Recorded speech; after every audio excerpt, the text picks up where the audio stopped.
ஜெபம் செய்வோம். எங்களை நேசிக்கின்ற அன்பின் கடவுளே, ஆண்டவரே, இந்த நாளுக்காக நாங்கள் நன்றி செலுத்துகின்றோம். கடந்த நாட்கான எங்களை கண்ணின் கருவிழி போல் பாதுகாத்து எங்கள் வாழ்க்கையில் இந்த நாளை கொடுத்த பேரருளுக்காக நாங்கள் நன்றி செலுத்துகிறோம். ஒவ்வொரு நாளும் உமது கிருபை மாசங்களை பார்த்து நாங்கள் மகிழ்ச்சி அடைகின்றோம். உம்முடைய தெய்வீக திட்டத்தின்படி சித்தத்தின் ஆண்டவரே, இந்த வழிபாட்டிலே உமது ஆசீர்வாதம் இருக்கட்டும். இந்த வழிபாட்டிலே நாங்கள் ஜெபிக்கிற ஜெபங்கள், பாடுகின்ற பாடல்கள், படிக்கின்ற திருமறை பகுதிகள், கேட்க போகின்ற அலுரை சிறப்பாக பங்கு பெறுவ திருவிருதும் ஆண்டவரே, உமது திருப்பெயர் மகிமுண்டு ஆகும்படியாகவும் வந்திருக்கிற நன்மை பயக்கின்றமாய் நாங்கள் மன்றாடுகின்றோம். ஆராதனை 6 முதல் நிறைவேற தொடர்ந்து வருடத்தை விடுவாய். இயேசுவின் வழியை ஜெபிக்கிற நல்ல பிதாவே, ஆமீன். கடவுளின் திருப்பெயருக்கு மாற்று உண்டாகும்படியாக நாம் அனைவரும் நின்ற வண்ணமாக பாமாலையின் 248 எந்த ஜீவன் இயேசுவே என்ற பாடலை அனைவரும் நின்ற வண்ணமாக சேர்ந்து பாடுவோம். பாமாலையின் 248.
கடவுளை வழிபடுவோம். திருவிருந்து ஆராதனை முறை. ஜெபம் செய்வோம். எல்லா இருதயங்களையும், எல்லா விருப்பங்களையும், எல்லா ரகசியங்களும் அறிந்திருக்கிற சர்வ வல்லமையுள்ள கடவுளே, நாங்கள் தேவரீரிடத்தில் பரிபூரணமாய் அன்பு கூறவும் உமது பரிசுத்த நாமத்தை உத்தமமாய் மகிமைப்படுத்தவும் உமது பரிசுத்த ஆவியின் ஏவுதலால் எங்கள் இருதயத்தின் சிந்தனைகளை சுத்தம் பண்ணி அருளு. எங்கள் கர்த்தராகிய கிறிஸ்துவின் மூலமாய் வேண்டிக் கொள்கிறோம். ஆமே. நாம் அனைவரும் சேர்ந்து சொல்லுவோம். உன்னதத்தில் இருக்க தேவனுக்கு மகிமையும் பூமியிலே சமாதானமும் மனிதர் மேல் பிரியம் உண்டாவதாக. கர்த்தராகிய பராபரனே, பரமராஜாவே, சர்வத்துக்கும் அல்ல பிதாவாகிய தேவனே, உம்மை துதிக்கிறோம், உம்மை புகழ்கிறோம், உம்மை வணங்குகிறோம், உம்மை மகிமைப்படுத்துகிறோம். சிறந்த மகிமை நிமித்தம் ஸ்தோத்திரம் செலுத்துகிறோம். கர்த்தராயிருக்க ஒரே பேரான குமாரனாக இயேசு கிறிஸ்துவே, கர்த்தராகிய பராபரனே, பிதாவின் சுதனே, உலகத்தின் பாவத்தை சுமந்திருக்கிற தேவாட்டுக்குட்டியே எங்களுக்கு இறங்கும். உலகத்தின் பாவத்தை சுமந்திருக்கிறவரே எங்கள் செபத்தை ஏற்றுக்கொள்ளும். தேவனாகிய பிதாவின் வலது பரஸ்தல் விற்றிருக்கிறவரே எங்களுக்கு இறங்கும். நேரே பரிசுத்த, நேரே கர்த்தர் இயேசு கிறிஸ்துவே, தேவரீர் ஒருவரே, பரிசுத்த ஆவியோடு தேவனாகிய பிதாவின் மகிமையிலே உன்னதமானவராய் இருக்கிறீர். ஆமேன். நியாய பிரமாணத்தையும் தீர்க்க தரிசனம் நமது ஆண்டவர் தொகுத்து அருளியது. நம்முடைய கர்த்தராகிய இயேசு கிறிஸ்து சொன்னதாவது, இஸ்ரவேலே கேள், நம்முடைய தேவனாகிய கர்த்தர் ஒருவரே கர்த்தர். உன் தேவனாகிய கர்த்தரிடத்தில் உன் முழு இருதயத்தோடும், உன் முழு ஆத்மாவோடும், உன் முழு மனதோடும், உன் முழு பலத்தோடும் அன்பு கூறுவாயாக என்பதே பிரதான கற்பனை. இதற்கு ஒப்பாய் இருக்கிற இரண்டாம் கற்பனை என்னவென்றால், உன்னிடத்தில் நீ அன்பு கூறுவது போல் பிறனிடத்திலும் அன்பு கூறுவாயாக என்பதே. இவைகளிலும் பெரிய கற்பனை வேறொன்றுமில்லை. இவ்விரண்டு கற்பனைகளில் நியாய பிரமாணம் முழுமையும் தீர்க்க தரிசனம் அடங்கியிருக்கிறது என்பதே. கர்த்தாவே, எங்களுக்கு இறங்கின்ற பிரமாணத்தை கை கொள்ள எங்கள் இருதயத்தை ஏவையுள்ளும். அன்புள்ள சகோதர சகோதரிகளையும், நாம் இப்பொழுது கடவுளுடைய மகா பரிசுத்த வசனத்தை கேட்கவும் ஆண்டவருடைய சரீரத்தையும் இரத்தத்தையும் பெற்றுக்கொள்ளவும் எங்கே கூடி வந்திருக்கிறோம். உத்தம மனஸ்தாபத்தோடும் விசுவாசத்தோடும் அவரிடத்தில் கிட்டி சேர்வதற்காக கடவுளுடைய கிருபையை தேடி முழங்கார்படியிட்டு மௌனமாக நம்மை நாமே சோதித்தறிவோமாக.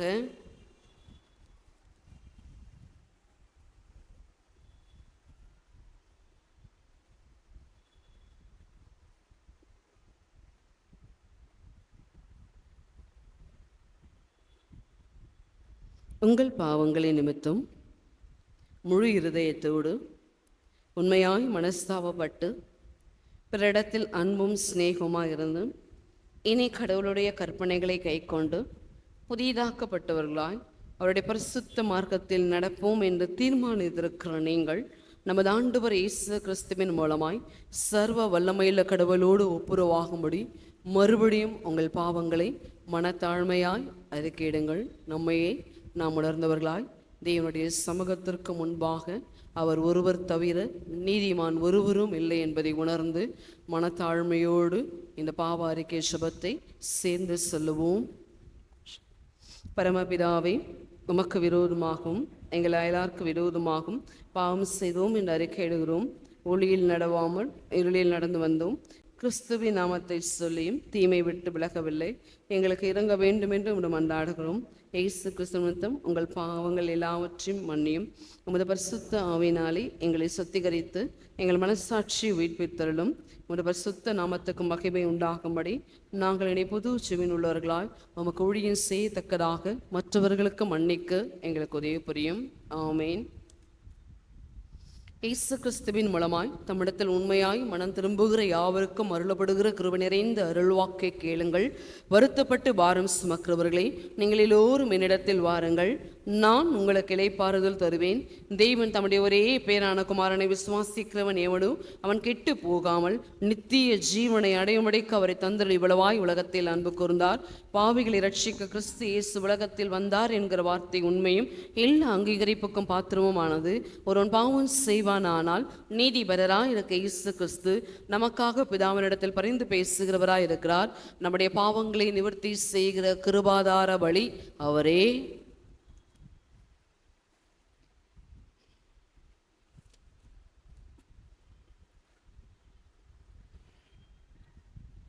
நம்முடைய பரமபிதாவாகிய சர்வமுள்ள கடவுள் உத்தம மனஸ்தாபத்தோடும் உண்மையான விசுவாசத்தோடு தமிழுக்கு மனம் திரும்பி தங்கள் சகோதர சகோதரி குட்டைகளை மன்னிக்கிற யாவருக்கும் பாவம் மன்னிப்பை அருள் செய்ய மிக வாக்குதம் செய்திருக்கிறார். அவனுடைய ஆண்டவர் இயேசு கிறிஸ்து வித்த மூலக்கணங்கி உங்கள் பாவங்கள் யாவற்றையும் மன்னித்து அவனை விடுதலையாக்கி சக நன்மைகளை உறுதிப்படுத்தி நிலை நிறுத்தி உங்களை நித்திய ஜீவ கரையில் சேர்ப்பாராக. ஆமீன். தேவருக்கு ஸ்தோத்திரம் உண்டாவதாக. கர்த்தர் உங்களோடு இருப்பாராக. சபையார் அமரும் திருமறை பாடங்கள் படிக்க கேட்போம்.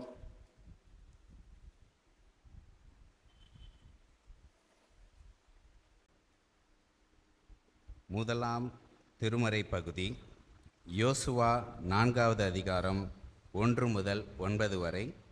யோசுவா 4வது அதிகாரம் 1 முதல் 9 வரை. ஜனங்கள் எல்லாரும் யோர்தானை கடந்து தீர்ந்தபோது கர்த்தர் யோசுவாவை நோக்கி, நீங்கள் ஒவ்வொரு கோத்திரத்திற்கு ஒவ்வொருவராக ஜனங்களில் 12 பேரை தெரிந்து கொண்டு இங்கே யோர்தானின் நடுவிலே ஆசாரியர்களின் கால்கள் நிலையாய் நின்ற இடத்திலே 12 கற்களை எடுத்து அவைகளை உங்களோடு கூட அக்கறைக்கு கொண்டு போய் நீங்கள் இன்று இரவில் தங்கும் ஸ்தானத்திலே அவைகளை வையுங்கள் என்று அவர்களுக்கு கட்டளையிடுங்கள் என்றார். அப்பொழுது யோசுவா இஸ்ரவேல் புத்திரரில் ஒவ்வொரு கோத்திரத்திற்கு ஒவ்வொருவராக ஆயத்தப்படுத்தியிருந்த 12 பேரை அழைத்து அவர்களை நோக்கி, நீங்கள் யோர்தானின் மத்தியில் உங்கள் தேவனாகிய கர்த்தரின் பெட்டிக்கு முன்பாக கடந்து போய் உங்களுக்குள்ளே ஒரு அடையாளமாய் இருக்கும்படிக்கு இஸ்ரவேல் புத்திரருடைய கோத்திரங்களின் இலக்கத்திற்கு சரியாக உங்களில் ஒவ்வொருவன் ஒவ்வொரு கல்லை தன் தோளில் மேல் எடுத்துக்கொண்டு போங்கள்.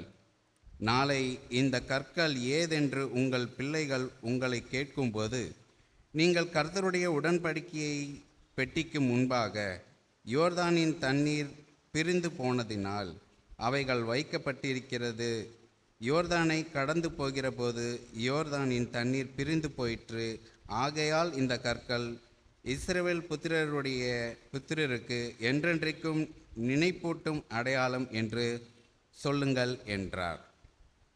யோசுவா கட்டளையிட்டபடி இஸ்ரவேல் புத்திரர் செய்து கர்த்தர் யோசுவாவோடு சொன்னபடியே இஸ்ரவேல் புத்திரருடைய கோத்திரங்களின் இலக்கத்திற்கு சரியாக 12 கற்களை யோர்தானின் நடுவில் எடுத்து அவைகளை தங்களோடு கூட அக்கறைக்கு கொண்டு போய் தாங்கள் தங்கின இடத்திலே வைத்தார்கள்.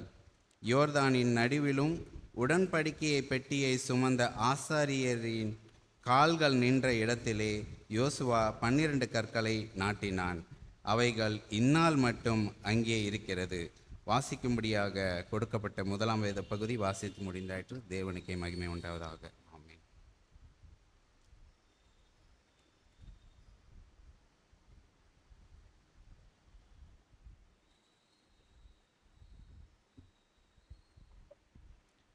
வாசிக்க வேண்டிய நிருப பகுதி அப்போஸ்தலனாகிய பவுல் தீமோத்திக்கு எழுதின முதலாம் நிருபம் 6ஆம் அதிகாரம் வசனங்கள் 6 துவங்கி 11 துவங்கி 16 முடிய. 1 தீமோத்தி 6ஆம் அதிகாரம் 11ஆம் வசனம் துவங்கி. நீயோ தேவனுடைய மனுஷனே, இவர்களை விட்டோடி நீதியையும் தேவபக்தியும் விசுவாசத்தையும் அன்பையும் பொறுமையையும் சாந்த குணத்தையும் அடையும்படி நாடு. விசுவாசத்தின் நல்ல போராட்டத்தை போராடு. நித்திய ஜீவனை பற்றிக்கொள். அதற்காகவே நீ அழைக்கப்பட்டாய்.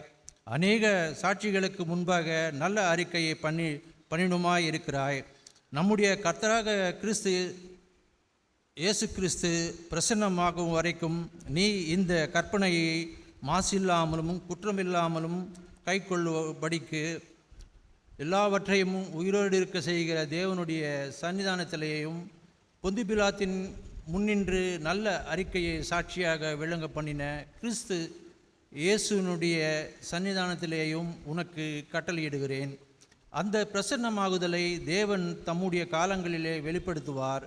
அவரே நித்தியானந்துள்ள ஏக சக்கராதிபதியும் ராஜாதி ராஜாவும் கர்த்தாதி கர்த்தாவும் ஒருவராய் சாவாமை உள்ளவரும் சேரக்கூடாத ஒளியிலே வாசம் பண்ணுகிறவரும் மனுஷரில் ஒருவரும் கண்டிராதவரும் காணக்கூடாதவருமாய் இருக்கிறார். அவருக்கே கனமும் நித்திய வல்லமையும் உண்டாயிருப்பதாக. ஆமேன். வாசிக்க வேண்டிய நிருப பகுதி வாசித்தாயிற்று. கிறிஸ்துவே உமக்கே மகிமை உண்டாவதாக. ஆமேன். மாறி மாறி வாசிக்கும்படியாக தெரிந்து கொள்ளப்பட்ட சங்கீதம் 91. சங்கீதம் 91. .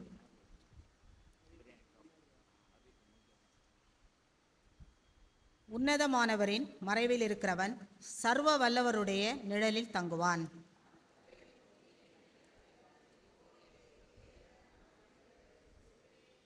அவர் உன்னை வேடனுடைய கண்ணிக்கும் பாழாக்கும் கொள்ளை நோய்க்கும் தப்புவிப்பார்.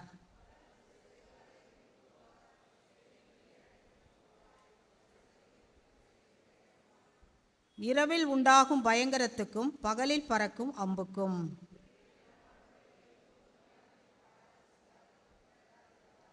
உன் பக்கத்தில் 1000 பேரும் உன் வலது புறத்தில் 10,000 பேரும் விழுந்தாலும் அது உன்னை அணுகாது. எனக்கு அடைக்கலமாய் இருக்கிற உன்னதமான கர்த்தரை உனக்கு தாபரமாக கொண்டாய். உன் வழிகளில் எல்லாம் உன்னை காக்கும்படி உனக்காக தம்முடைய தூதர்களுக்கு கட்டளையிடுவார். சிங்கத்தின் மேலும் விரியன் பாம்பின் மேலும் நீ நடந்து பால சிங்கத்தையும் வலு சர்ப்பத்தையும் மிதித்து போடுவாய்.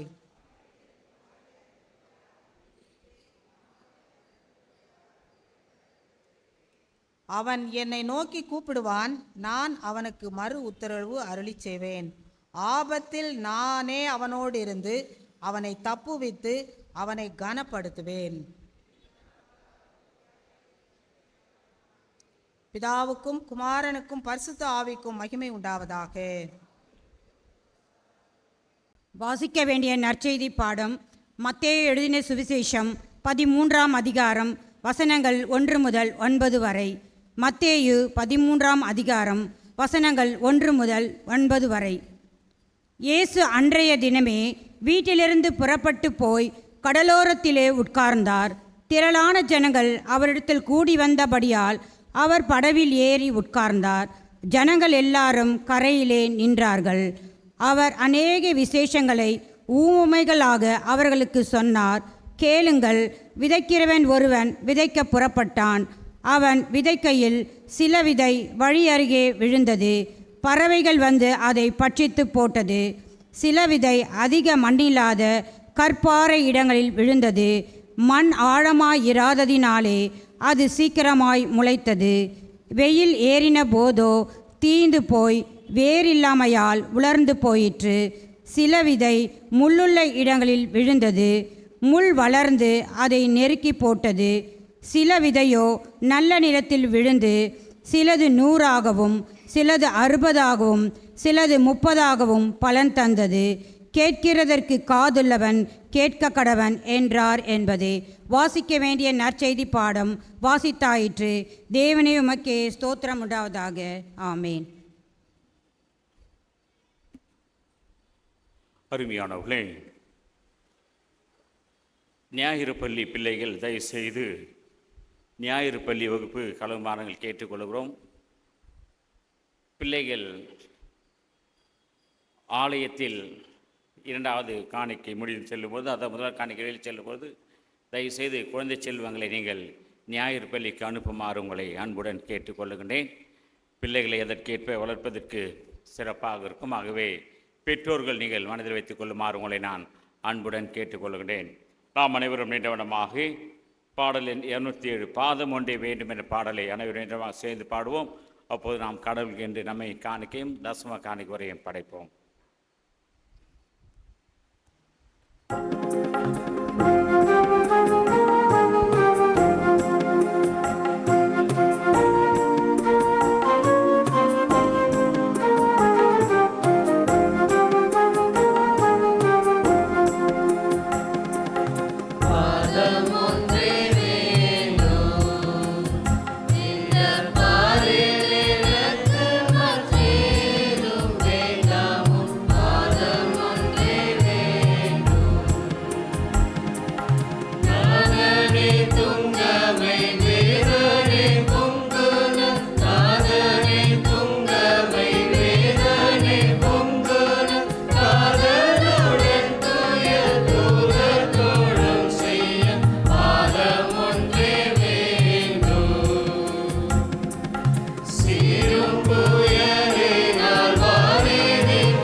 என் கண்மலையும் மீட்பெருமாகிய கர்த்தாவே, என் வாயின் வார்த்தைகளும் கேட்டுக்கொண்டிருக்கிற ஒவ்வொரு இதயத்தின் தியானமும் உம்முடைய சமூகத்தில் பிரதியாயிருப்பதாக. ஆமீன்.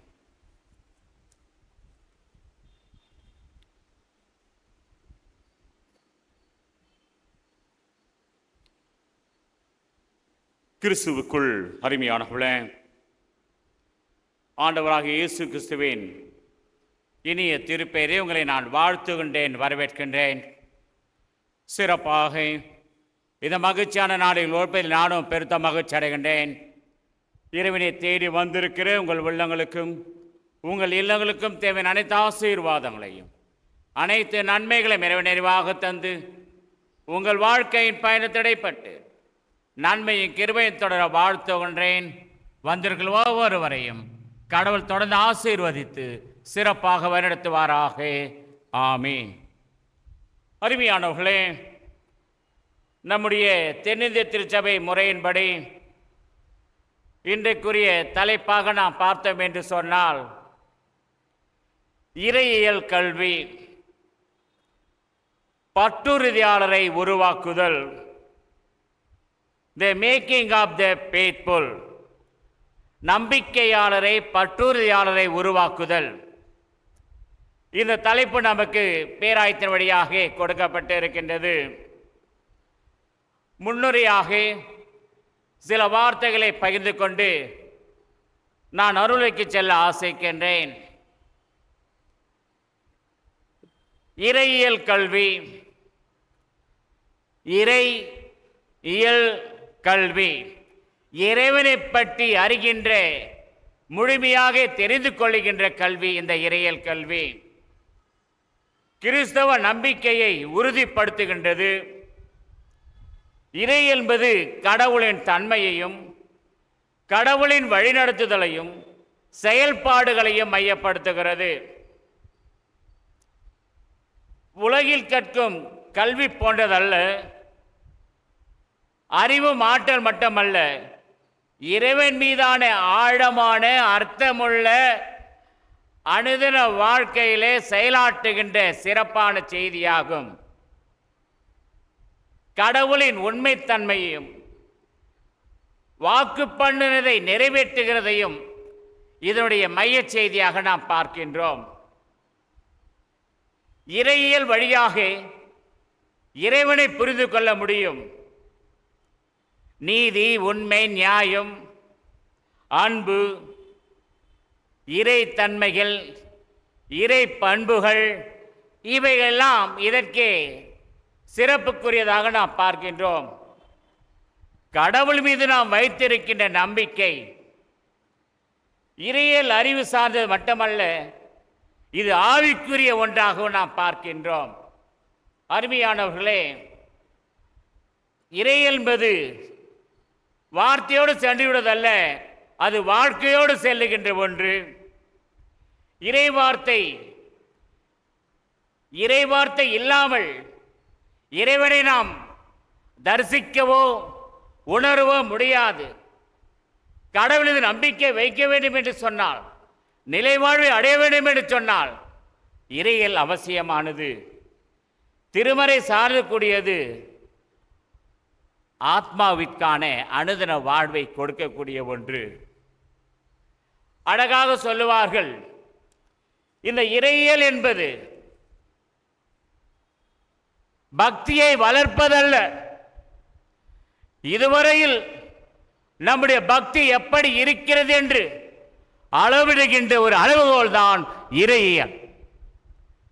எனக்கு அருமையான திருச்சபை மக்களை, படிக்க கேட்ட பகுதி அடிப்படையாக வைத்து உங்களோடு 3 தலைப்பின் கீழாக அருளையாற்ற ஆசைக்கின்றேன்.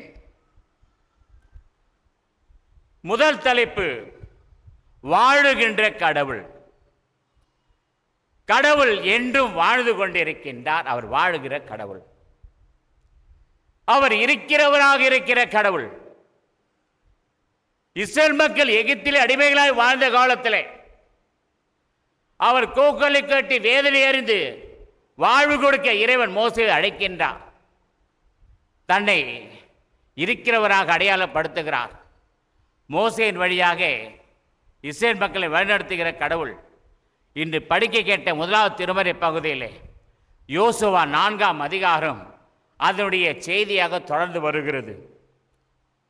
4ஆம் அதிகாரம் 1ஆம் வசனத்திலே கர்த்தர் யோசுவாவை நோக்கி, நீங்கள் ஒவ்வொரு கோத்திரத்திற்கு ஒவ்வொரு 12 கற்களை தெரிந்து கொள்ளுங்கள், 12 பேரை தெரிந்து கொள்ளுங்கள். இது எதனுடைய வம்சம் என்று சொன்னார்? ஆபிரகாம், ஈசாக்கு, யாக்கோப்புடைய சிறப்பு செய்தி. யாக்கோப்பினுடைய தொடர் வரிசையிலே இதை நாம் பார்க்கின்றோம். 12 பேரை தெரிந்து கொள்ளுங்கள். 4ஆம் அதிகாரம் 3ஆம் வசனத்திலே யோர்தானின் நடுவில் ஆசாரியல் கால் அந்த நிறையிடத்தில் 12 கற்களை எடுத்து அக்கறைக்கு போய் 21 இடத்தில் வையுங்கள். இதுதான் 1ஆம் தேதி காலையில் யோசித்தோம். என்ன 1ஆம் தேதி தலைப்பு? 3 தலைப்பு. சத்தமாக சொல்லுங்க. கல்பட்டு, கால்பட்டு, கோல்பட்டு. இன்னைக்கு அதே கால்படுகிறது. இன்னைக்கு திருமறை பகுதி அதே தான். அழகாக சுட்டி காட்டப்படுது. யோர்தான் நடுவிலே ஆசாரியல் கால்பட்டவுடன் அழகாக சுட்டி காட்டப்படுகிறது. அங்கு செங்கடல் பிரிக்கப்படுகிறது, கோல்பட்டு. இங்கு கால்பட்டு. என்ன பிரிகிறது? என்ன பிரிகிறது? அழகாக சுட்டி காட்டப்படுகிறது.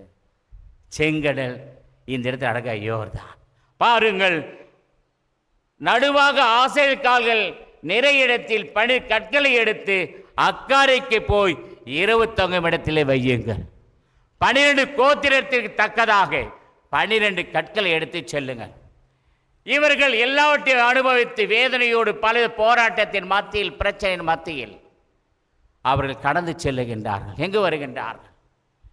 அவர்கள் கானானை அடைய வருகின்ற நிகழ்ச்சியிலே, கானானுக்கு முக்கியத்துவம் வருகிற நிகழ்ச்சியிலே, வாக்கு பண்ணதை நிறைவேற்றுகிற காலத்திலே அதனுடைய செய்தி தான். அவர்கள் செங்கடலை கடந்து வந்தார்கள் கோலின் வழியாக.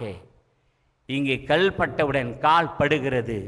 இந்த கால் பட்ட இடத்தில் கல் எடுக்கின்றார்கள். ஒவ்வொருவரும் 12 கோத்திரங்கள் வழியாக 12 கற்களை எடுத்து அக்கறைக்கு போய் 21 இடத்தில் வையுங்கள். எனக்கு அருமையான திருச்சபை மக்களே, 5ஆம் வசனத்தை வாசியுங்கள். ஆ ஆ ஆ ஆ ஆ ஆ ஆ ஒவ்வொரு தன் தோளின் மேல் கல்லை கொண்டு செல்லுங்கள். கல்லை சுமந்து செல்லுங்கள். ஒவ்வொருவரும் ஒவ்வொரு தக தேவையானதாக 12 கற்களை சுமந்து செல்லுங்கள். கல்லை சுமந்து செல்லுங்கள். அகற்றப்பட்ட கல், அப்புறப்படுத்தப்பட்ட கல், இது தோல் மேல் சுமத்தப்படுகின்ற கல். இந்த கல்லை நீங்கள் சுமந்து செல்லுங்கள். அக்கறைக்கு சுமந்து செல்லுங்கள். எங்கே நீங்கள் இரவு தங்குகின்றீர்களோ அந்த இடத்தில் கொண்டு போய் வையுங்கள். இது ஏன் என்று, எப்படி, எதற்கு வந்தது என்று கேட்டார்.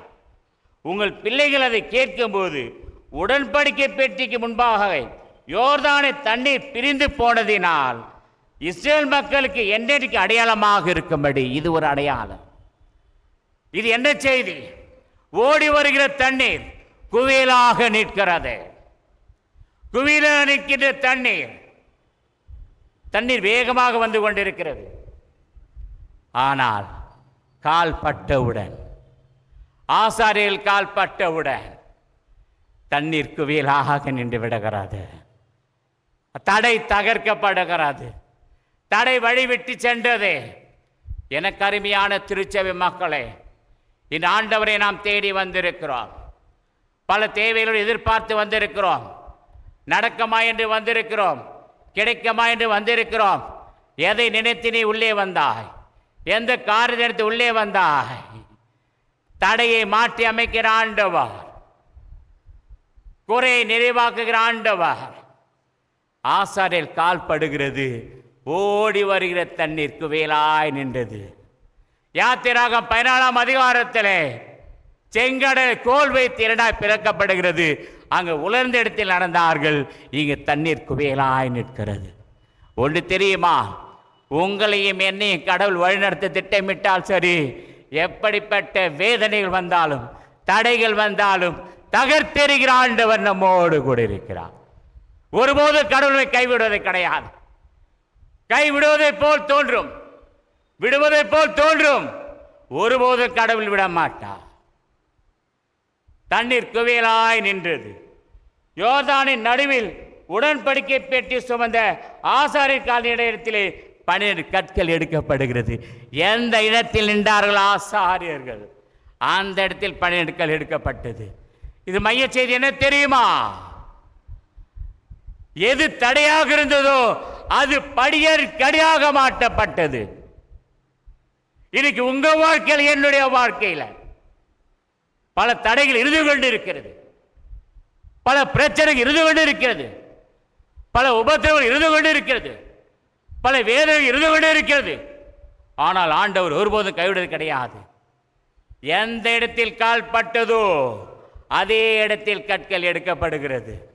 அடையாளத்தின் கல்லாக, இரவு தங்குகிற இடத்தில் எடுச்சல் கல்லாக ஆசாரியர்கள் யோர்தான் நடுவிலே நின்றார்கள். ஜனங்கள் தீவிரித்து கடந்து போனார்கள். எனக்கு அருமையானவர்களே, ஆண்டவர் அனைத்தையும் மாற்றி அமைக்கிறவர், அனைத்தையும் தகர்த்தெறிகிறவர். கால் படுகிறது, தண்ணீர் பிளறுகிறது, பிரிந்து போயிற்று. யாத்திரா 14ஆம் அதிகாரத்திலே கோலை நீட்டுகிறார், தண்ணீர் பிளந்து விட்டது.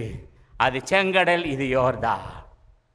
அங்கு கோல் படுகிறது, இங்கு கால் படுகிறது. கோல் பட்டாலும் வாழ்க்கை, கால் பட்டாலும் வாழ்க்கை, கல் பட்டாலும் வாழ்க்கை. இன்னைக்கு கல் படுதுன்னு யோசிக்கிறோம், அந்த கல்லை வச்சு ஆண்டவர் பெரிய காரியங்களை செய்கிறார். இதுக்கு தான் சொன்னேன், அகற்றப்பட்ட கல், அடிக்கப்பட்ட கல், அப்புறப்படுத்தப்பட்ட கல். சொல்லுங்க, எத்தனை கல் சொன்ன? வாழ்க்கையில் மனுஷனுக்கு கல்லும் பிரச்சனை, இனி கல்லும் பிரச்சனை. ஆனால் எந்த கல் தடையாக இருந்ததோ அதை மாற்றி அமைக்கிறாரே ஆண்டவா. கல்லை வைத்து பெரிய காரியங்களை செய்கிறாரியா? யார் எனக்காக எடுத்து போடுவார்? அதிகாலையில் ஆடை தேடுவார். கல் அகற்றப்பட்டு இருக்கிறது. ஆற்றில் கல் அடித்தது. எனக்கு அருமையானவள் யாக்கோபு தன்னுடைய மாமானுடைய ஆடுகளை மாய்க்க செல்லும் போது ஆடுகள் கல் அகற்றப்பட்டிருக்கிறது. ஆக அருமையானவளே, கடவுள் வாழ்கின்ற கடவுள். அவர் வாழ்வதினால் இன்று நம்மோடு உள்ளத்தில் வாழ்ந்து கொண்டிருக்கிறார். கடவுள் எப்பொழுதுமே நிறைவுள்ளவராக இருக்கிறார். இருக்கிறவராக இருக்கிறேன். யாத்திராகம் 3ஆம் அதிகாரம் 14ஆம் வசனத்தின் செய்திதான் இஸ்ரேல் மக்களுடைய வாழ்க்கையை மாற்றி அமைக்கிறது. அவர் இருக்கிறவராக இருக்கிறவர். முதல் குறிப்பு, வாழ்கின்ற கடவுள். முதல் தலைப்பு என்ன? இரண்டாவது, வாழ்வளிக்கும் கடவுள். இரண்டாவது என்ன? யார் வாழ்வு கொடுக்க முடியும்? வாழ்கிற கடவுள் வாழ்வு கொடுக்க முடியும். உங்களுக்கு என கடவுள் வாழ்வு கொடுக்கிறார். நான் அடிக்கடி சொல்ல வார்த்தை இதுதான். மனிதன் மனிதனாக, மனிதன் மாமனிதனாக, மாமனிதன் மாணிக்கமாக வாழ கடவுள் எதிர்பார்க்கிறார். கடவுள் நம்மை வாழ வைக்கிறார். ஐயா, நீங்கள் நானும் மகிழ்ச்சியாக வாழணும், நிம்மதியாக வாழணும், நிறைவாக வாழணும். ஐயா அம்மா, பணம் இருக்குதா? அது இல்லை முக்கியம் இல்லை, மனசில் அமைதி இருக்குதா? அது போதும். நிறைவாக கோயிலுக்கு வந்தோம் பார்த்தீங்களா? அது போதும். காலையில் 8 மணிக்கு உள்ள உட்கார்ந்து பார்த்தீங்களா? அது போதும். கடவுள் நம்மை வாழ வைத்துக் கொண்டிருக்கிறார். பாருங்கள், 156ஆம் அதிகாரம் 11ஆம் வசனத்திலே, தேவனுடைய மனுஷனே தீயவைகளை விட்டு நீதியையும் தேவ பக்தியையும் விசுவாசத்தையும் அன்பையும் பொறுமையும் சாந்த குணத்தை நாடு. இதோட என்ன வாழ்க்கையில் வேணும்? என்ன வேணும்? தீமையை விட்டுவிடு. நீ நிம்மதியாக வாழ வேண்டும் என்று சொன்னால், மகிழ்ச்சியாக வாழ வேண்டும் என்று சொன்னால், நீ எதை கடைபிடிக்க வேண்டும்? நீதி, தேவ பக்தி, விசுவாசம், அன்பு, பொறுமை. எந்த இடத்தில் அன்பு இருக்கிறதோ, பொறுமை இருக்கிறதோ, அந்த இடத்தில் வாழ்வு வாழ முடியும். வாழ வேண்டும். வாழ்வதற்கு நண்பர்கள் தேவை. கடவுளை வாழ வைத்துக் கொண்டிருக்கிறார் அன்போடு.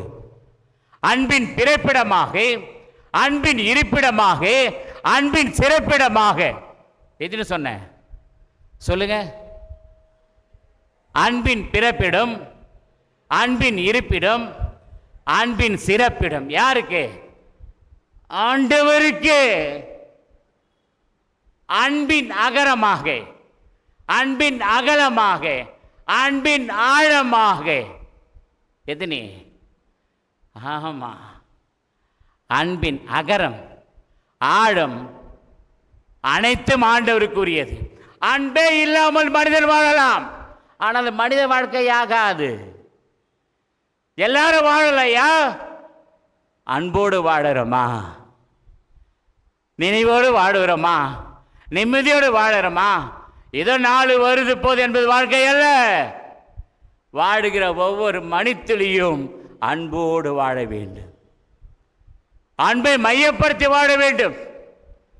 அன்பை ஆண்டவர் சுட்டிக்காட்டியிருக்கிறார். பொறுமை அவசியம். அது மட்டுமல்ல, தேவ பக்தி அவசியம், விசுவாசம் அவசியம். விசுவாச, நம்பிக்கை, பற்றுறுதியை விரிவாக்குவதுதான் இன்றைக்குரிய தலைப்பு, இறையியல் கல்வி. வாழ்வதற்கு நம்பிக்கை, முன்னேறி வாழ்வதற்கு தன்னம்பிக்கை. சொல்லுங்க. வாழ்வதற்கு நம்பிக்கை, முன்னேறி வாழ்வதற்கு தன்னம்பிக்கை. துடிப்பில்லாத இதயமும் துடுப்பில்லாத இதயமும் வீணானது. புரியுதா இல்லையா? எங்க புரிய போகுது? துடிப்பு அவசியம், துடுப்பும் அவசியம். படகுக்கு துடிப்பு. எதுக்கு துடிப்பு அவசியம்? ஆமா ஐயா, கடவுள் நம்மை வாழ வைத்து கொண்டிருக்கிறார் ஐயா. உங்களை என்ன ஒவ்வொரு நாளும் வாழ வைக்கிறார் ஐயா. கண்ணின் கருவிழி போல் வாழ வைக்கிறார் அம்மா. இடம் மாறாமல் ஆசீர்வதிக்கிறார் அம்மா. இடம் விடாமல் நடத்துகிறார். இடைவிடாமல் நடத்துகிறார், இடம் விடாமல் நடத்துகிறார். வார்த்தை புரியுதா? எங்க புரியுது? 2 மாசம் எங்களுக்கு. இடம் மாறாமல் நடத்துறாரு, இடை விடாமல் நடத்துறார். யார் அவர்? இருக்கிறவரா? எனக்கு அதைய சொல்றேன் முதல்ல. அவர் இருக்கிறவராக இருக்கிறவர். இடமாறாமல் நடத்துகிறார், இடைவிடாமல் நடத்துகிறார். அவர் இருக்கிறவராக இருக்கிறார். வசனம் சுட்டி காட்டப்படுகிறது. விசுவாசத்தின் நல்ல போராட்டத்தை போராட. ஐயா, இதோட என்ன வேணும்? நல்ல போராட்டம் வாழ்க்கையில் வேணும். வாழ்க்கை என்பது போராட்டம், நல்ல போராட்டம். வாழ்க்கை என்பது போராட்டம். நல்ல போராட்டத்தை போராட நண்பனாய் வாழ்வோம், நல்லதையே சிந்திப்போம். கடவுள் நல்லதை எதிர்பார்க்கிறார், நன்மையானது எதிர்பார்க்கிறார். நன்மை செய்ய உனக்கு திராணி இருக்கிறது. கடவுள் எதை எதிர்பார்க்கிறார்? நல்ல போராட்டத்தை நீ போராடு, நித்திய ஜீவனை பற்றிக்கொள். அதற்காகவே நீ அழைக்கப்பட்டிருக்கிறார். வாழ்வை பெற்றுக்கொள். வாழ்வை கொடுக்கிற ஆண்டவர், வாழ வைத்துக் கொண்டிருக்கிற ஆண்டவர். அநேக சாட்சிகளுக்கு நீ நல்ல அறிக்கை இடுகிறவராய் நீ வாழு. அறிக்கையிடு, ஆண்டவரை பற்றி அறிக்கையிடு. அனைவருக்கும் வாழ்வளிக்கும் கடவுளை முன்னிலையில் விசுவாச அறிக்கையிட்டால் கிறிஸ்து முன்னிலையில் அறிக்கையிடுவேன். எனக்கு அருமையானவளே, வாழ்வளிக்கும் கடவுள் அவர். இன்னைக்கு உங்களை என்னை வாழ வைத்துக் கொண்டிருக்கிறார். என் மகனே, என் மகளே, நீ என்னுடைய மகள், நீ என்னுடைய மகள். உன்னை விட்டு விடுவேனா? கண்கலங்க விட்டு விடுவேனா? அசிங்கப்படுத்த விட்டு விடுவேனா? தலைகுறியை விட்டு விடுவேனா? கேவலப்பட்டு விடுத்து விடுவேனா? இல்லவே இல்லையே. உன்னை நான் அழைத்தேன். நீ என்னுடையவள், நீ என்னுடையவள். நான் உன்னை விட மாட்டேன். நீ தூரம் போனாலும் சரி. அழகாக சொல்லுவார்கள், நாம் 10 அடி தூரம் போனால் கடவுள் நம்மை தேடி வருகிறவர். அழகா சொல்லுவாங்க, கடவுள் நம்மை ஓடே தேடி வருகிறவர், தேடி வருகிற ஆண்டவர். நாம் பல நிலை விலகி செல்லுகிறோம், பல நிலையில் வழிமாறி செல்கிறோம், தடுமாறி செல்கிறோம், தடமாறி செல்கிறோம். கடவுளை விடவில்லை, அவர் ஓடோடி தேடி வருகிறார். என்ன கவனிங்க, கடவுளை ஓடோடி தேடினால் அவர் ஓடோடி தேடி வருகிறார். சொல்லுங்க, கடவுளை சத்தமா சொல்லுங்க. ஐயரே சாப்பிட்டா தான் வந்திருக்கிறேன், என்ன முடிக்கிறீங்க? ஓடோடி தேடினால் தலையாட்டி கூடாது ஜேக்கப். ஓடோடி தேடினால் ஓடோடி தேடி வருகிற ஆண்டவர் அவர். அவர் நம்மை தேடி வர்றையா, என் மகனை என் மகளை தேடி வருகிறாளையா, அவர் விசாரிக்கிற ஆண்டவர். என் மகனே என் மகள், உனக்கு என்ன பிரச்சனை? எதை குறித்து நீ உள்ள வந்தம்மா? ஐயா, எதை குறித்து நீ உள்ள வந்த? எந்த காரியத்திற்கு வந்த? எதை நினைச்சு நீ சோர்ந்து போயிருக்கிற? எதை குறித்து நீ கண்ணீர் வடிச்சிருக்கிற? எதை குறித்து நீ வேதியோடு அமர்ந்திருக்கிற? வெளியில் சொல்ல முடியாத நீ வந்திருக்கலாம், கலங்கி போய் வந்திருக்கலாம், உடைந்து போய் வந்திருக்கலாம், உருகுலைந்து போய் வந்திருக்கலாம். விசுவாசத்தை நம்ம நிலைத்துகிற ஆண்டவர். வசனம் அழகாக சுட்டி காட்டப்படுகிறது. தேவன் தம்முடைய காலங்களில் அவர் வெளிப்படுகிறவர். அவர் ராஜாதி ராஜாவாக கர்த்தாதி கர்த்தருமாயிருக்கிற ஆண்டவர். அழகான ஒரு வசனம், கொஞ்சம் வேகம் வாசிங்களேன். 6:16 வாசிங்களேன். ஆ ஆ ஆ ரைட். அவர் ஒருவரே, நல்ல கவனிங்க, அவர் ஒருவரே சாவை அறியாதவர், அணுக முடியாத ஒளியில் இருக்கிறவர். அவரை கண்டவர் எவரும் இல்லை, அவரை காணவும் முடியாது. அனைத்து ஆற்றலும் அவருக்குரியது. எத்தனை சொன்னேன்? இங்க இருந்தா தானே கவனிங்க. அணுக முடியாத ஒளியில் இருக்கிறவர், மரணத்தை காண முடியாதவர், மரணத்தை மரணமாக்கி சாவை சாகடித்து மரித்தாலும் மறுவாழ்வு உண்டு என்பதை மண்ணிலே நிரூபித்து காட்டிய ஆண்டவர் அல்லவா அவர். அடித்தார்கள், உடைத்தார்கள், சிதைத்தார்கள், சீரழித்தார்கள், கேவலப்படுத்தினார்கள், துப்பினார்கள், எத்தனையோ பாடுகளை படுத்தினார்கள். எம்பெருமான இயேசுவா அனைத்தையும் அகற்றி வெளியே வந்தார், எல்லாவற்றையும் வெளியே வந்தார். சத்தியத்தை சாகடிக்க முடியாதுமா, சொல்லுங்க. சத்தியத்தை வளைக்கலாம், ஆனா என்ன பண்ண முடியாது? சொல்லுங்க. சத்தியத்தை வளைக்கலாம், சத்தியத்தை வளைக்கலாம், உடைக்க முடியாது. சொல்லுங்க. ஆமா, உங்களுக்கு எனக்கு பிரச்சனை வரலாம், கஷ்டம் வரலாம், ஆனா ஒரு காலம் நம்ம அதை ஆட்கொள்ளாது. ஏன் தெரியுமா? நீங்கள் நான் கடவுளத்தில்லை. அவர் சாவை அறியாதவர், மரணத்தை மரணமாக்கியவர், அவரை அணுக முடியாத இடத்தில் இருக்கின்றார். அனைத்து ஆற்றலும் அவருக்கே உரியது. அவர் பலப்படுத்துகிற ஆண்டவர், அனைத்து தம்மச வைத்திருக்கிறவர், எல்லாவற்றையும் மேற்கொள்ளுகிற ஆண்டவர். அவர் வசனம் சுட்டி காட்டுகிறது, அவர் வாழ்வளிக்கும் கடவுள். உங்களுக்கும் எனக்கு வாழ்வு கொடுக்க முதலில் வாழுகிற கடவுள், இரண்டாவது சத்தமா சொல்லுங்க, மூன்றாவது தலைப்பாக வாழ்வோடு இருக்கின்ற கடவுள். முதல் தலைப்பு சொல்லுங்க, வாழுகின்ற கடவுள், வாழ வைக்கின்ற கடவுள், வாழ்வோடு இருக்கிற கடவுள். உங்களோடு என்னோடும் கடவுள் இருக்கிறார். எபிரேயர் 13:8, அவர் நேற்றும் இன்றும் மீண்டும் மாறாத கடவுள். தேவன் நமக்கு அடைக்கலும் பேரனும் ஆபத்துக்கு அனுகுவான துணையமான ஆண்டவர். மத்தேயு 13:3 இயேசு அநேக உண்மைகளை அவர்களுக்கு விவரித்து சொல்லி வருகின்றார். விதைக்கிறவன் விதை ஒருவன் விதைக்க சொல்லுகின்றான். எப்படி இதற்கு பொருத்தம் பாருங்கள். சில விதை வழி அருகே விழுகிறது, பறவைகள் பட்சிக்கிறது. சில விதை மண்ணில்லாத கற்பாறை விழுகிறது, வெயிலேறியவுடன் அது வேறில்லாமல் வளர்ந்து போகிறது. சில விதை முள்ளில் விழுகிறது, வளர்கிறது, அழுகிறது. ஆனால் சில விதை நல்ல நிலத்தில் விழுகிறது. ஒன்று தெரியுமா? என்ன கவனிங்க, எந்த ஒரு மரமும் சரி, தனக்காக வளருவது கிடையாது. எந்த ஒரு பழமும் சரி தனக்காக, சத்தமாக சொல்லுங்களேன், தனக்காக பழுப்பது கிடையாது. எந்த ஒரு கனியும் தனக்காக காய்ப்பது கிடையாது.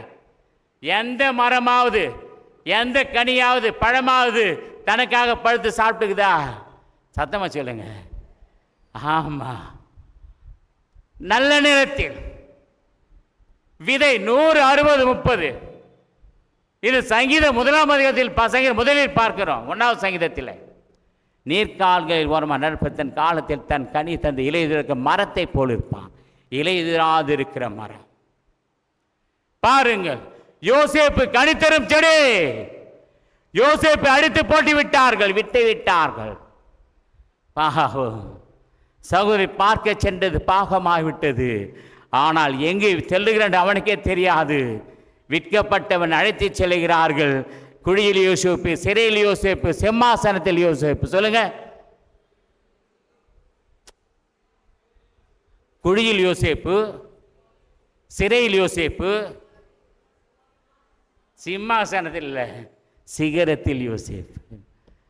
எங்க யோசேப்பு? நீங்க எதை சொன்னா ஒத்துக்கு போறீங்க?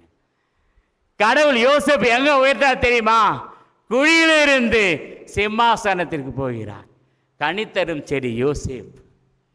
அவன் கனி தந்தான். யாருக்கு? தனக்காகவா? தன் வழியாய் அநேகருக்கு அநேகத்தை விற்று கொடுத்தார். விற்கப்பட்டவன் விற்கின்றான், தள்ளப்பட்டவன் தாங்குகிறான், வேதனைக்குட்பட்டவன் சாதனைக்குட்படுத்தப்படுகிறான், வேண்டாம் என்று உதறி தள்ளப்பட்டவன் உயர்ந்த இடத்தில் வைக்கிறான். எனக்கு அருமையான திருச்ச மக்களே, யோசேப்பு கனித்தரும் செடி. கடவுள் எதை எதிர்பார்க்கிறார்? கனித்தரும் செடி எதிர்பார்க்கிறார். நீங்கள் என்னிலும் என் வார்த்தை உங்களை நிலைத்து யோவான் 15:7 நிலைத்திருக்கும் போது நீங்கள் கேட்டுக்கொள்வது அது உங்களுக்கு செய்யப்படும். கனியை எதிர்பார்க்கிறார். சாதாரண கனி அல்ல. அந்த கனி வாழ்க்கையிலே விதையின் கனி. அது வேறு அதிகமாக போக ஆவிக்குரிய ஒரு கனி. மற்றதெல்லாம் அழிகிறது. இது 100ஆக 60ஆக 30ஆக வளர்ச்சி அடைகிறது. கனித்தருகிற செடி யோசேப்பு, கனித்தருகிற செடி. யோவான் 15 இயேசு சொல்லுகிறார், நானே மெய்யான திராட்சை செடி. 1வது சங்கீதத்திலே அழகாக சுட்டி காட்டப்படுகிறது, கனித்தருகின்ற மரத்தை போல் இருப்பார். இனி கடவுள் எதை எதிர்பார்க்கிறார் தெரியுமா? வாழ்வோருக்கு கடவுள் எதிர்பார்க்கிறார் தெரியுமா? நல்ல கனியை எதிர்பார்க்கிறார். என் மகனை, என் மகளே, வாழ்க்கையில் எல்லோரும் வாழலாம், நினைச்சபடி வாழலாம், நினைச்ச சாதிக்கலாம், நினைச்ச சந்திக்கலாம், சாதிக்கலாம்.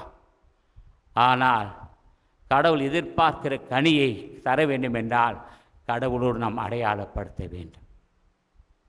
கடவுளோடு அடையாளப்படுத்த வேண்டும். கனியின் வாழ்வை கடவுள் எதிர்பார்க்கிறார்.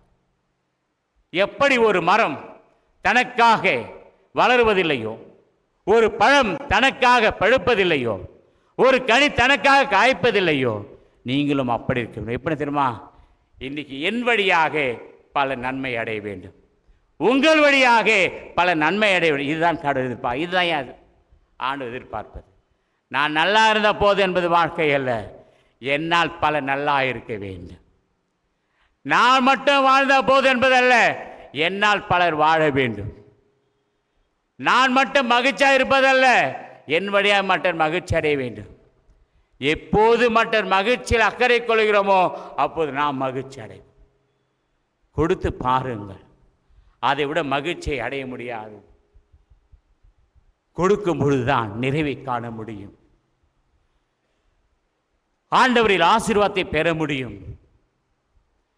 நீங்க நல்லா இருக்கணும், மகிழ்ச்சியா இருக்கணும் அப்படின்னா மற்றவருக்கு பகிர்ந்து கொடுக்க வேண்டும். மற்ற நலனில் அக்கறை காட்ட வேண்டும். அதான் வசனம் சுட்டி காட்டப்படுகிறது. பிறர்க்குண்டானவர்களில் நீ அவரை நோக்குவாயாக. இயேசுவின் சிந்தையை பிலிப்பியர் 2:5 உங்களிலும் இருக்க கடவுது. அவன் தனக்கானவில்லை, பிறருக்கானவைகளே. மற்றவர் நல்லா இருக்கணும்னு நினச்சாவே போதும் ஐயா, நம்ம குடும்பம் நல்லா இருக்கும். மற்றவங்க நல்லா இருக்கணும்னு நினச்சா போதும், கொடுக்கணும் கூட அவசியம் இல்லை. அதை வராங்க பார், அதை வரான் பாரு நினைக்கக்கூடாது, அதை வராங்க பார், அதை வராங்க பாரு. ஐயா, அதை விட எதையா நமக்கு வேணும்? இதை விட என்னம்மா நமக்கு வேணும்? இதை விட என்ன வேணும்? கடவுள் எதை எதிர்பார்க்கிறார்?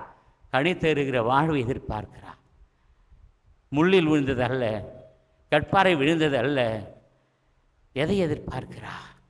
நல்ல நிலத்தில் நீங்களும் நாளும் நல்ல நிலமாய் இறைவன் எதிர்பார்க்கிறார். அந்த நல்ல நிலத்தில் நாம் விழும்பொழுதுதான் கனிகளை கொடுக்க முடியும். அது என்ன தெரியுமா? நல்ல கனியை கொடுக்க முடியும். கனி கொடுத்தல் வேறு, நல்ல கனியை கொடுத்தல் வேறு. கடவுள் நல்ல கனியை எதிர்பார்க்கிறார், நல்ல கனியை நாம் கொடுப்போம். கர்த்தர் நல்லவர். ஆக அருமையான திருச்சபை மக்களே, அவர் வாழ்வோடு இருக்கிறார். நல்ல கனியை எதிர்பார்ப்பதனால் வாழ்வோடு இருக்கிறார். எப்படி தனக்காக இல்லை மற்றவருக்காக எதிர்பார்க்கிறோமோ அந்த வாழ்வை எதிர்பாரா. இதுதான் கடவுள் வாழ்வு கொடுக்கிறவர். ஆகவே அவர் வாழுகிறவர், வாழ வைக்கிறவர், வாழ்வோடு இருக்கிறவர். சொல்லுங்க, முடிப்போம். வாழ்வு தான் வார்த்தை வாயில வருது. சொல்லுங்க. வாழுகின்ற கடவுள், வாழ வைக்கின்ற கடவுள், வாழ்வோடு இருக்கிற கடவுள். 1ஆம் தேதி தலைப்பு என்ன? வந்தால் தானே ஏன் தெரிய போகுது. எனக்கு என்ன, நானே ஒருத்தர் வந்தாங்க. அவன் கோயிலுக்கு வரல, வீட்டுக்கு வந்து, ஐயா நேற்று பிரசங்கம் நல்லா இருந்துச்சேன். என்னம்மா நல்லா இருந்துச்சு? கல்பட்டு கால்பட்டு கோல்பட்டு முடிஞ்சு போச்சு. ஆமாம், நாங்கள் ஆன்லைனில் பார்த்துட்டோம் ஐயா. எனக்கு என்ன சந்தோஷம்னா, அவங்க வயசானவங்க வர முடியல, அதையாவது பார்த்தாங்க. பார்த்தீங்களா? பார்க்குறதுக்கு கூட இல்லை, பிரச்சனை இல்லை. அதை காதில் வச்சுருக்காங்க பார்த்தியா, மனசில் வச்சுருக்காங்க பார்த்தீங்களா? அதுதான் அழகு. அதுதான் அழகிலும் அழகு, அதுதான் சிறப்பிலும் சிறப்பு. ஆகவே கல்பட்டு கால்பட்டு கோல்பட்டு வாழுகிற கடவுள், வாழ வைக்கிற கடவுள், வாழ்வோடு இருக்கிற கடவுள். அவர் நல்லவர். உங்களை என்னை வாழ வைத்து கொண்டிருக்கிறார். மகிழ்ச்சியாக வாழத்த வைக்கிறார். இந்த நாள் மகிழ்ச்சி நாளாக அமையட்டும், மன நிறைவு நாளாக அமையட்டும். சந்தோஷம், சமாதானம், மகிழ்ச்சி, மனதை பெற்று மனநிறைவோடு வாழ இறைவனை வேண்டிக் கொள்கிறேன். கடவுள் ஆசீர்வாதத்தை நடத்துவார்.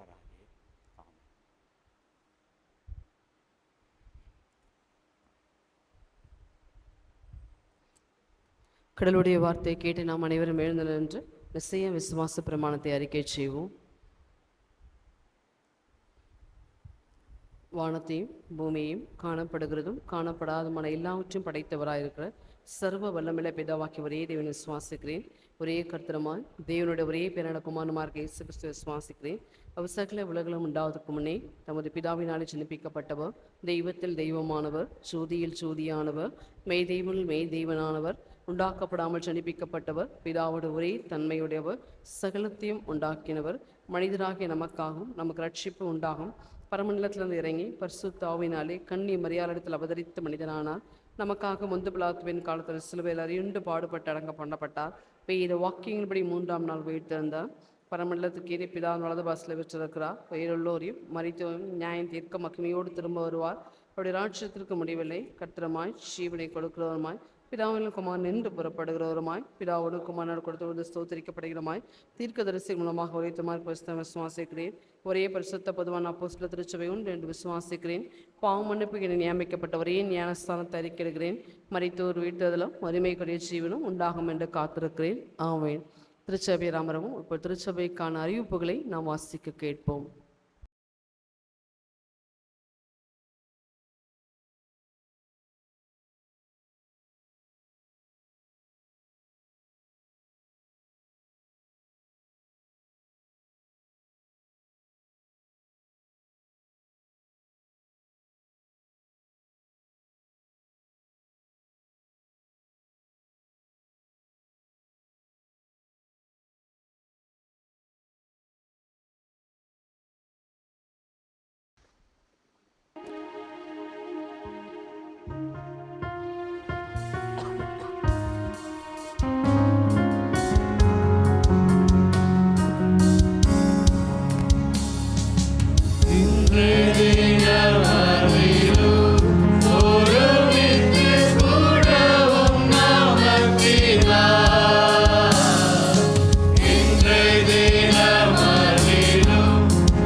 ஜெபம் செய்வோம்.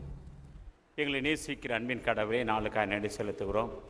இந்த வாரம் முழுவதும் பிறந்த நாட்கள் தீர்மானங்களை கருத்தில் கொடுக்கிறோம். வருஷத்தை நன்மையால் முடிசூட்டுகிற ஆண்டவர், அருமையான பிள்ளைகள் வாழ்க்கையப்பா இன்னும் அநேக பிறந்த நாள் தீர்மானம் காணட்டும். இந்த நாட்களே படிப்பு நிமித்தமாக, பணி நிமித்தமாக வெளி இடங்களில் நாட்கள் ஜெபிக்கிறோம். ஆசீர்வதியும் அவரும் மன விருப்பத்தின்படி இந்த வார்த்தையிடும். நீ ஜீவனெல்லாம் விசை வாழ்வை காண்ப என்ற வார்த்தை நிறுவனமாக ஜெபிக்கிறோம். சந்தோஷம், சமாதானம், மகிழ்ச்சி மனத்தார் ஏற்றுக்கொள்ள நடத்தும் ஆசீர்வதியும். இயேசுவின் ஜெபிக்கிற நல்ல பிதாவே, ஆமென். தேங்க்யூ. அன்பிற்குரிய திருச்சபை மக்கள் அனைவருக்கும் பெண்கள் ஐக்கிய சங்கத்தின் தாழ்வாக ஸ்தோத்திரங்களையும் வாழ்த்துக்களும் தெரிவித்துக் கொள்கின்றோம்.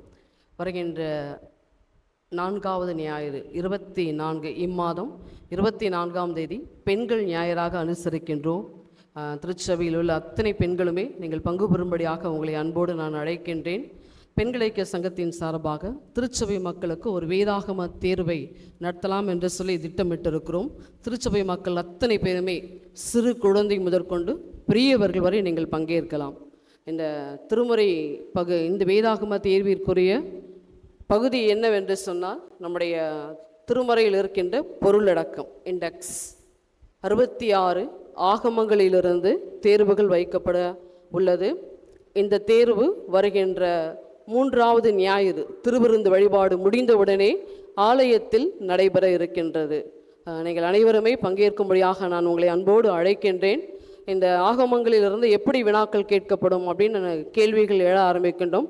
அத்தனையுமே ஒரு மதிப்பெண் அடிப்படையில் நீங்கள் டிக் பண்ணிவிட்டு கொஸ்டின் பேப்பர்லேயே நீங்கள் கொடுத்துட்டு போகிற மாதிரி தான் கொஸ்டின் பேப்பர் ரெடி பண்ணியிருக்கோம். எப்படி இருக்கும் அப்படின்னு சொன்னீங்கன்னா, இப்போ 28 புத்தகங்களை கொண்ட ஆகமங்கள் எது அப்படின்னீங்கன்னா, பழைய ஏற்பாட்டில் 28 அதிகாரங்களை கொண்ட ஆகமங்கள் கிடையாது. புதிய ஏற்பாட்டில் மத்தேயும் அப்போஸ்தலரும் தான் 28 ஆகமங்களை கொண்டது. இப்போ ஓர் ஆகமங்கள் கொண்ட புத்தகம் எது அப்படின்னா, பழைய ஏற்பாட்டில் ஓபதியா, புதிய ஏற்பாட்டில் 4 நூல்கள் எடுப்போம். பிலமோன், 2 யோவான், 3 யோவான், யூதா. இது இப்படி இடம்பெறும். 150 அதிகாரங்களை கொண்ட ஆகமம் எது? சங்கீதம். இதன் அடிப்படையில் தான் இப்படி தான் கேள்விகள் இருக்கும். மிக எளிமையாக இருக்கும். ஒருவேளை திருமறை நமக்கு கிடைக்காமல் போயிருக்கும் என்று சொன்னால் நாம் மகிழ்ச்சியாக வாழ்ந்திருக்க முடியாது. சங்கீதக்காரன் சொல்வது போல, உமது வேதம் எனது மதம் மகிழ்ச்சியாக இல்லாதிருக்கும் என்று சொன்னால் நான் துக்கத்திலே அமிழ்ந்து போயிருப்பேன் என்ற வார்த்தை தான் நம்முடைய வாழ்க்கையில் நிலை நின்றிருக்கும். இன்றைக்கு இந்த வேதாகமத்தின் வழியாக தான் நாம் ஆண்டவரை நெருங்குகின்றோம். ஆண்டவருடைய வாக்குத்தத்தங்களை பற்றி கொள்கிறோம். அந்த வாக்குத்தத்தங்களை விசுவாசித்து நம்முடைய வாழ்நாளை நாம் அற்புதத்தை பெற்றுக்கொள்கிறோம். அதனால் இந்த ஆகமங்களினுடைய அதிகாரங்களை நாம் தெரிந்து கொள்வது நம்முடைய ஆவிக்குரிய வாழ்க்கைக்கும் நம்முடைய வேதாகமத்தினுடைய அறிவிற்குமே அடித்தளமாக அமையும். இதன் அடிப்படையில் தான் இந்த தேர்வு நடத்தப்பட இருக்கின்றது. நீங்கள் அனைவருமே பங்கேற்கும்படியாக நான் உங்களை அன்போடு அழைக்கின்றேன். வருகின்ற 3வது ஞாயிறு திருவிருந்து வழிபாடு முடிந்தவுடன் உங்களுடைய கரங்களிலே வினாக்கள் கொடுக்கப்படும். 25 வினாக்கள். பழைய ஏற்பாட்டிலே 15 வினாக்களும் புதிய ஏற்பாட்டிலே 10 வினாக்களும் கொடுக்கப்பட இருக்கின்றது. சரியான விடை, choose the best answer, fill in the blanks, கோடிட்ட இடத்தை நிரப்புக, ட்ரூ ஆர் ஃபால்ஸ், சரியா தவறா, அதுக்கப்புறம் மேட்சஸ் பொறுத்துக, இப்படி என்று சொல்லி தான் இந்த வினாக்களை வடிவமைத்திருக்கிறோம். மிக மிக எளிமையாக தான் இருக்கும். நீங்கள் அனைவருமே பங்கேற்கும்படியாக நான் உங்களை அன்போடு அழைக்கின்றேன். திரும்பவுமாக வினாக்களை நினைவுபடுத்தி கொள்ள ஒரு சில அதிகாரங்களை நான் சொல்கிறேன். இப்போ சகரியா எழுதின புத்தகத்திலிருந்து எத்தனை அதிகாரங்கள் இருக்கிறது? 14 அதிகாரங்களை சொல்லியும் ஆகமங்களை கேட்க முடியும், ஆகமங்களை சொல்லியும் அதிகாரங்களை கேட்க முடியும். இதன் அடிப்படையிலே நீங்கள் படிக்கும்படியாக உங்களை அன்போடு கேட்டுக்கொள்கின்றேன். அனைவருக்கும் பெண்கள் ஐக்கிய சங்கத்தின் சார்பாக நன்றிகளையும் வாழ்த்துக்களையும் தெரிவித்துக் கொள்கின்றேன். நாம் அனைவரும் நின்ற வண்ணமாக காணிக்கை பாடலாக 239 திருப்பாதம் நம்பி வந்தேன் என்ற பாடலை பாடுவோம். அப்பொழுது நம்மையும் நம்முடைய காணிக்கைகளையும் ஆண்டவருடைய திருப்பணிக்காக நாம் பயன்படுத்துவோம். பாடல் எண் 239.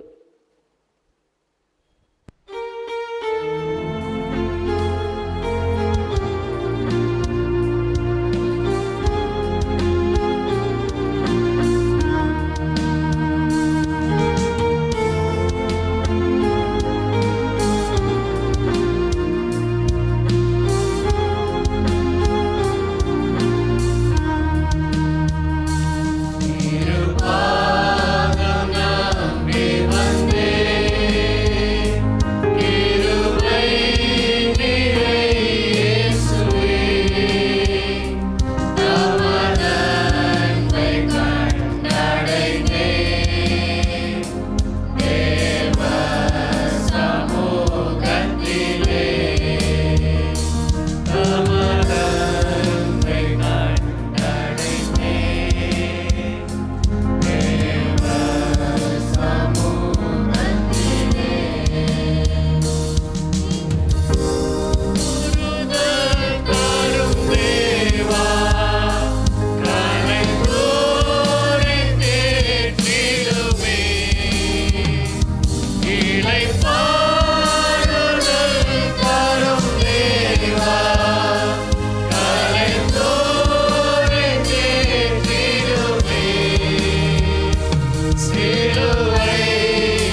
பேற்றுக்காக நன்றி செலுத்த வந்திருக்கின்ற குடும்பத்தை வாழ்த்துகின்றோம்.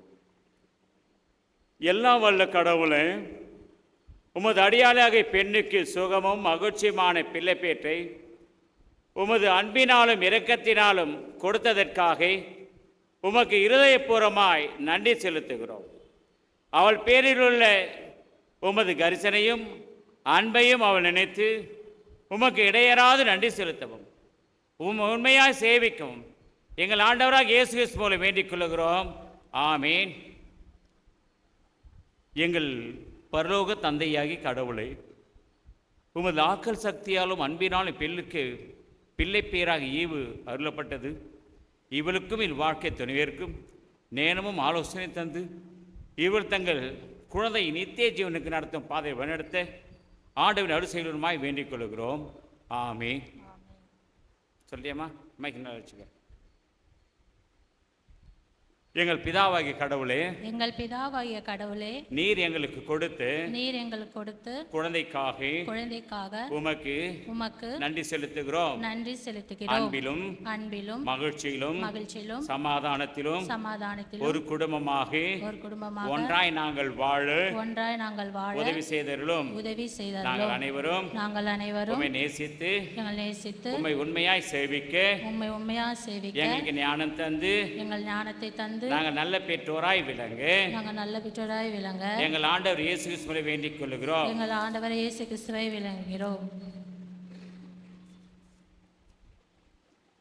எல்லா உள்ள கடவுள் பிரசவத்தில் ஏறக்கூடிய எல்லா அபயங்களிலிருந்து உமது அடியாளை காத்து இன்னும் உமது ஆலயத்தில் மீண்டும் வரத்தக்கதாக அருள் செய்ததற்காக உம்மை தாழ்மையோடு துதிக்கிறோம். அன்புள்ள பிதாவே, இவளையும் இது வாழ்க்கை துணைவியரை துக்கத்தில் ஆறுதல் படுத்தி விசுவாசத்தில் இருக்கக்கூடிய உமது சித்தத்தை செய்யக்கூடிய தங்கள் வாழ்நாட்கள் முடிவு நித்திய ஜீவனை மகிமை அடைய இவர்களை பாதுகாக்க வேண்டும் என்று ஆண்டவரை வேண்டிக் கொள்ளுகிறோம். ஆமீன். ஐயா வாங்க.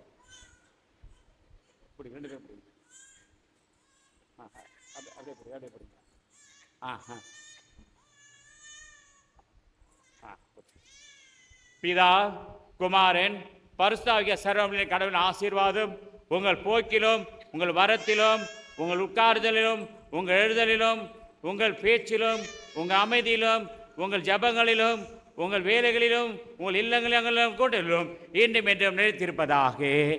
ஆமீன். தேங்க்யூ. God plus.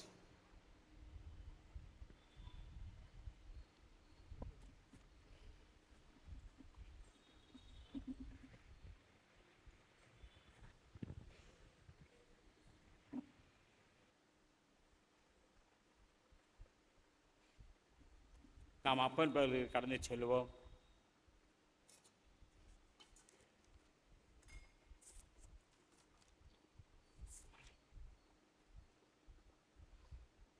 சேர்ந்து சொல்லுவோம், ஜெபம் செய்வோம்.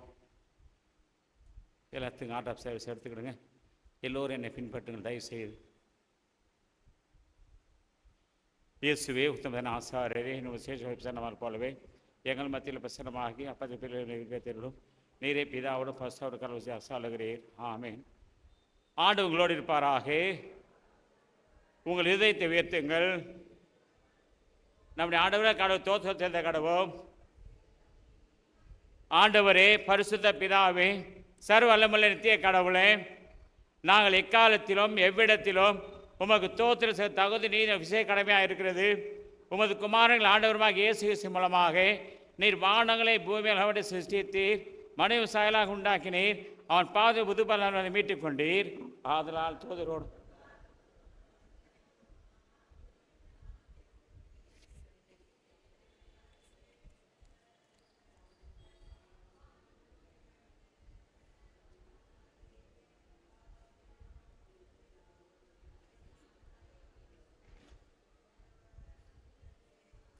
ஆம் பிதாவே, நீர் பரிசுத்த, நீர் ஸ்தோத்தரிக்கப்பட்டவர். தேவரை மனதில் உருக்கமாய் அன்பு கூர்ந்து உமது ஒரே பெண்ணுக்கும்பனாக இயேசுவை தரித்துக் கொள்ளவும் சிலுவை மத்தியங்கள் மீட்டுக்கொள் தந்தோனரே. அவர் சிலுவையில் ஒரே தம்மைத்தாமை ஏகபலியாக ஒப்பு கொடுத்து சர்வலோகத்தை பாவம் நிவசி நிறைவும் பூரணமும் போதுமான பலியை காணிக்கை பரிகாரம் செய்தமல்லாமல் தமது அருமையான மரணத்தை என்றைக்கு நினைவு ஞாபகத்தை நியமித்து தாம் திருமணமாக அனுசரித்தபடி தமது பரிசுத்தவரை கட்டளிட்டாரே, அவர் தாம் காட்டி கொடுக்கப்பட்ட ராத்திரியிலே அப்பத்தை எடுத்து ஸ்தோத்திரம் பண்ணி அதை பற்றி சீஷருக்கு கொடுத்து, நீங்கள் வாங்கி புசியுங்கள், இது உங்களாக கொடுக்கப்பட்ட சரீரம், என்னை நினைவு செய்யுங்கள் என்றார். அப்படியே போஜனம் பண்ணின பின்பு அவர் பாத்திரத்தையும் எடுத்து ஸ்தோத்திரம் பண்ணி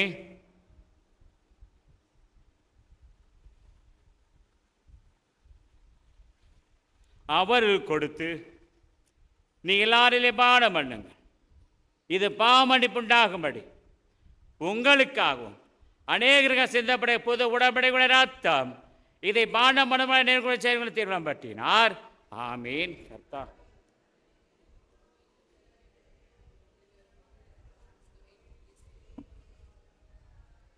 ஆதலால் பிதாவே, உமது குமாரங்கள் ஆண்டவர் அருமையான பாடுகளை மரணத்தையும் மகிமையான உயிர்த்திலே பரவ நினைவு கொண்டு உமது அவருடைய கட்டளைப்படியே தீர்மானம் செய்கிறோம். அவர் நீர் எங்களுக்காக நினைப்போ மீண்டும் நன்றி செலுத்துகிறோம். கர்த்தாவே,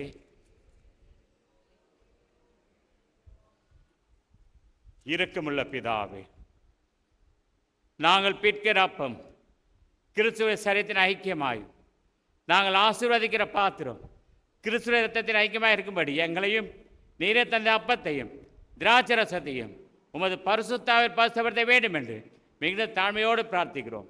நாங்கள் எல்லாரும் ஆண்டு கிறிஸ்துவின் குடிக்கப்பட்டவர்களாகி விசுவாச ஒருமைப்படவும் தலையாக கிருபை செய்யும். அவரோடும் பரிசுத்தாவோடு ஐக்கியமாக இருக்கிற சர்வவல்லமையுள்ள பிதா உமக்கு அவர் மூலமாய் சகல கனமும் மகிமையும் என்றென்றைக்கு உண்டாவதாக. சேர்ந்து சொல்வோம். பணமடைய எங்கள் பிதாவே,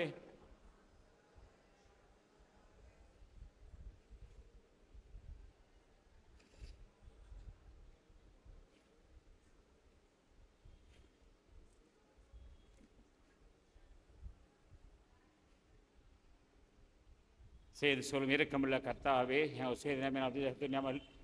செய்கிறோம். உம்முடைய மேசையை நாங்கள் பார்க்கிறீர்கள், ஆனால் தேவராக இருக்கிறீர். ஆகிய கிருபுள்ள கர்த்தாவே, உபதாய குமாரனாகிய சரீரத்தாலும் ரத்தன பாலசனாத்மா சுத்தமாகி எப்போதுமாய் அவருடைய சரித்தை புசிதமான கிருபை செய்திருக்கிறோம். ஆமீன். நாம் பிற்கிற அப்பம் கிறிஸ்துவ சரீரத்தின் ஐக்கியமாக இருக்கிறது அல்லவா?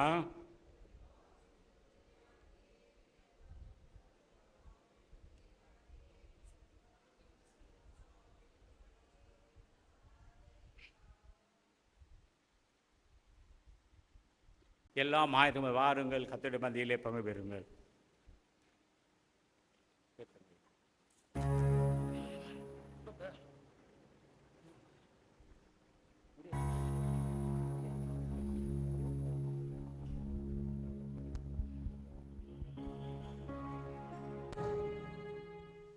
ஜபம் செய்வோம்.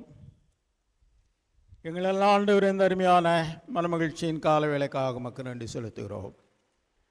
இந்த மாதத்தின் முதல் ஞாயிற்றுக்கிழமை காலை வேளையில் எங்கள் தாவை வேண்டிய பிள்ளைகளாக நீர் தெரிந்து கொள்ளப்பட்ட ராஜரீக ஆசாரி கூட்டமாக உமக்கு சொந்தமான மக்களாக உடைய திவ்ய சமத்திலே கூடி வரவும், உமது மகிமுள்ள மகத்துவத்தை துதித்து பாடும், உமது கிருமையிழந்த வசனங்களை தியானிக்கவும், அது திருப்பந்தியிலே நாங்கள் கலந்து கொள்ளவும் நீர் எங்களுக்கு கொடுத்த எல்லா கிருமைகளுக்கும் நன்றி செலுத்தணும். உதவியான் மூலமாக எங்களுக்கு கொடுத்தமுடைய நல்ல செய்திக்காகவும் நன்றி செலுத்துகிறோம். அல்லமட நல்ல பிதாவே, நீர் எங்களோடு கூட இருக்கிறீர், எங்களோடு கூட இயங்குகிறீர், எங்களுக்காகவே இருக்கிறீர் என்ற உண்மையை எங்கள் உலக வாழ்விலே தினசரி வாழ்விலே நாங்கள் அனுபவித்து மகிழ கிருபை. வல்லமட நல்ல பிதாவினுடைய பிரசன்னம் எப்போது எங்களோடு எங்களை வழிநடத்த வேண்டும் என்று வேண்டுகிறோம். இயேசுவின் நாமத்தில் கேட்கிறோம் பிதாவே. எல்லாத்தையும் புத்திக்கு மேலான தெய்வ சமாதானம் உங்களோடு இருந்து நீங்கள் தேவனை அவருடைய குமாரனாகிய நம்முடைய நாதர் இயேசு கிறிஸ்துவை பற்றிய அறிவினால் நிலைத்திருக்கும்படி உங்கள் இருதயத்தையும் சிந்தையும் காக்க கடவுது. பிதா குமாரன் பரிசுத்தாவியுமாகிய சர்வ வல்லமை பெருந்திரைய ஆசீர்வாதம் உங்களுக்குள்ளே இருந்து எப்பொழுது உங்களுடைய நிலைத்திருக்க கடவுது.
சேர்ந்து சொல்லுவோம். என் ஆத்துமாவே கர்த்தரை சோஸ்திரி, என் முழுமே பசுநாமத்தை சோஸ்திரி.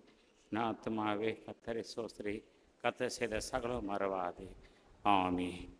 கர்த்தர் உங்களோடு இருப்பாராக. சமாதானத்தோடு சென்று வாருங்கள். Thank you. God bless you all.